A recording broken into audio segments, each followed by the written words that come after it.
മറ്റു വാർത്തകളിലേക്ക്. തിരുവനന്തപുരത്ത് ട്രെയിനിൽ നിന്ന് പെൺകുട്ടിയെ തള്ളിയിട്ട കേസിൽ എഫ്ഐആറിൽ ഗുരുതര പരാമർശം. തള്ളിയിട്ടത് കൊലപ്പെടുത്തണമെന്ന ഉദ്ദേശത്തോടെ തന്നെ. ഓടിക്കൊണ്ടിരുന്ന ട്രെയിനിൽ നിന്നും പുറത്തേക്ക് എറിഞ്ഞു കൊലപ്പെടുത്താൻ ശ്രമിച്ചു. വഴിമാറി കൊടുക്കാത്തതിലുണ്ടായ പ്രകോപനമാണ് ആക്രമണത്തിന് പിന്നിലെന്നും എഫ്ഐആറിൽ പറയുന്നു. വീണ് പരിക്കേറ്റ യുവതിയുടെ ആരോഗ്യനില മെച്ചപ്പെട്ടു വരികയാണ്. പെൺകുട്ടി വെള്ളിയാഴ്ച വൈകിട്ട് ബന്ധുവിനോടൊപ്പമാണ് തിരുവനന്തപുരത്ത് എത്തിയതെന്നും ശനിയാഴ്ച രാവിലെയാണ് തിരികെ മടങ്ങിയതെന്നും പെൺകുട്ടിയുടെ മുത്തശ്ശി പറഞ്ഞു. ഞാൻ രാവിലെയാണ് ഇവിടുന്ന് തിരുവനന്തപുരത്ത് പോയത്. കുഞ്ഞമ്മേരെ വീട്ടിൽ പോയിട്ട് ഇന്നലെ പോയ വഴിയാവാ ഇത് സംഭവിച്ചത്. ആരോ ട്രെയിനിൽ നിന്ന് തവിട്ടിയിട്ടെന്ന് ന്യൂസ് വഴി ഞാൻ കണ്ട്. എനിക്കറിയാൻ വയ്യ മക്കളെ, ഇല്ല പോയിട്ടൊക്കെ വീട്ടിൽ പോകും അമ്മമ്മ എന്ന് പറഞ്ഞിട്ടേ പോയത്. കുഞ്ഞമ്മേരോടെ പോയി ഞാൻ ചാച്ചി കൂടെ അവിടെ പോയിട്ട് അവിടെ നിന്ന് ഞങ്ങളൊക്കെ പോവും, ഇവിടെ ഇങ്ങോട്ട് വരൂലല്ലോ, അത്രേ പറഞ്ഞോളൂ. വിവരങ്ങളുമായി ദിസ്ന സുരേഷ് ഒപ്പം ചേരുന്നു. ദിസ്ന, അതായത് ഈ കുട്ടിയെ ബോധപൂർവം കൊല്ലാൻ ശ്രമിച്ചു എന്ന് തന്നെയാണ് എഫ്ഐആർ. ഒന്ന് മാറി നിൽക്കാൻ പറഞ്ഞു, എന്നിട്ട് മാറി നിന്നില്ല. അങ്ങനെ ഒരു ചെറിയ കാരണത്തിന് ചവിട്ടി പുറത്തേക്കിടുക, അപായപ്പെടുത്താൻ ശ്രമിക്കുക, കൊല്ലാൻ ശ്രമിക്കുക, വളരെ ഗുരുതരമായ കുറ്റകൃത്യങ്ങൾ. അങ്ങനെ തന്നെയല്ലേ എഫ്ഐആർ?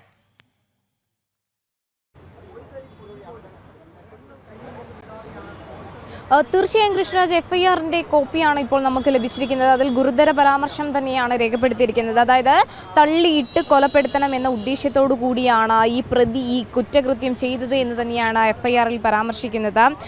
അതായത് നടുവിന് ചവിട്ടി പുറത്തേക്ക് തള്ളുകയായിരുന്നു. അതിനുണ്ടായ പ്രകോപനപരമായ കാരണം എന്ന് പറയുന്നത് ഈ വാതിൽ, അതായത് ഈ ട്രെയിനിൻ്റെ വാതിലിൻ്റെ അവിടെ നിന്ന് മാറി നിൽക്കണം, അതായത് മാറി നിൽക്കണമെന്ന് ആവശ്യപ്പെട്ടപ്പോൾ അത് പറ്റില്ല എന്ന് പറഞ്ഞതുകൊണ്ട് ഉണ്ടായ പ്രകോപനത്തിൻ്റെ പേരിലാണ് ഇത്തരത്തിലൊരു ആക്രമണം നടത്തിയത് എന്ന് തന്നെയാണ് എഫ്ഐആറിൽ ഉള്ളത്. എന്തായാലും കരുതിക്കൂട്ടി ചെയ്ത ഒരു ആക്രമണ സംഭവം എന്ന് തന്നെയാണ് പോലീസിന്റെ വിലയിരുത്തലുള്ളത്. മാറി നിൽക്കുവാൻ പറഞ്ഞു, മാറി നിന്നില്ല. അതിന്റെ വൈരാഗ്യം പിന്നീട് ഈ പ്രതി തീർക്കുകയായിരുന്നു എന്ന് തന്നെയാണ് എഫ്ഐആറിൽ ഗുരുതരമായി പരാമർശിക്കുന്നത്. പിന്നീട് മറ്റൊരു കാര്യം പറയുന്നു, ഇയാളുടെ മുൻകാല, അതായത് പശ്ചാത്തലം പരിശോധിക്കുകയാണെങ്കിൽ മദ്യപിച്ചിരുന്ന, അതായത് ദിവസവും മദ്യപിക്കുന്ന ഒരാളായിരുന്നു എന്ന് തന്നെയാണ് പോലീസിൽ നിന്ന് നമുക്ക് മനസ്സിലാക്കാൻ സാധിക്കുന്നത്.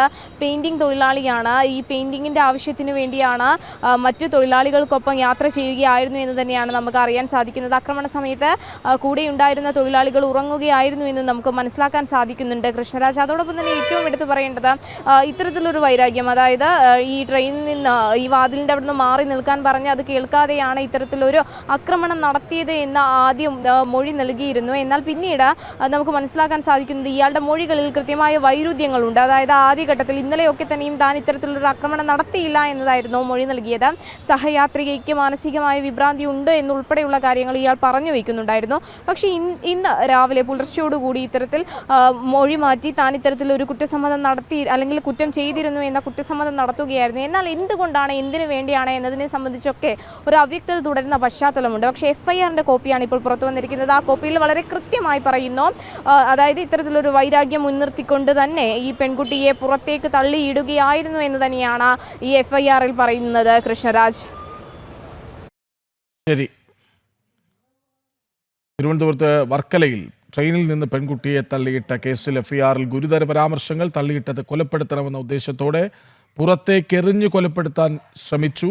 വഴിമാറിക്കൊടുക്കാത്തതിനാൽ ഉണ്ടായ പ്രകോപനമാണ് ആക്രമണത്തിന് പിന്നിലെന്നും എഫ്ഐആറിൽ പറയുന്നു. വിവരങ്ങൾ നൽകുകയായിരുന്നു ദിസ്ന സുരേഷ്.